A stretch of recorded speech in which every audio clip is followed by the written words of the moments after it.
Hi guys, so this week we had the UKIP party conference and of course the Labour Party conference. Now, with the UKIP conference, it's quite interesting in the sense that Nigel Farage wanted to hold it in Westminster, even though he said that Westminster politicians are out of touch with the public. So for him to hold it in Westminster was intriguing, at least to me.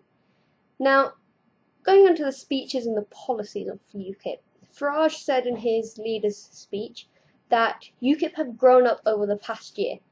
But then one of his MEPs, Bloom, which we probably all would have heard on the news, came out and said that this room is all full of sluts when he was attending a all women's in politics fringe event. And to obviously top off the day, he hit a journalist for asking him the question of why there was no coloured people on the front of the UKIP brochure. Now, whether you agree with those actions or those comments, it's for you to figure out. But it is worth mentioning that even though UKIP have interesting plans and strict plans for immigration, are they always achievable? And even though they have those plans, we hear very little on other policies such as education, schools, women, equality, the NHS, and of course, much, much more. Going on to the Labour Party conference, I think the catchphrase would be, "We are Britain, we are better than this." But how? How does Ed Miliband want us to be better than how we are already?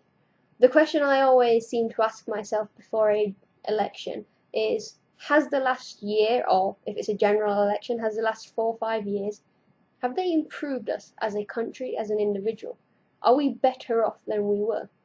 And for me at the moment, I would say yes. But of course, Ed Miliband disagrees. He believes that we can do better and we are in a race to the bottom rather than in a global race to the top. Now, he suggested a few policies finally. And as the Now show on Radio 4 put it, one was illegal, one disappeared overnight, and of course one wiped £1 billion off the stock market. Each of them very interesting. To see why, to see which policies that they meant, to see an analysis of his speech, please check out my blog, and there's full details on there. But one thing I would leave you with is, one thing that's quite keen to me is schools and education. Now, Ed Miliband did not talk once about schools, education, social mobility, helping the next generation. So I'm not entirely sure what his policies are on that. And until he does come out and say something, I guess we'll all have to wait and see. For next week's blog, we'll do an in-depth analysis on the Conservative Party conference. And I will be attending that, so hopefully it'll be a few more personal touches and some images. Hope you enjoyed this video and the blog that associates with it. Thank you.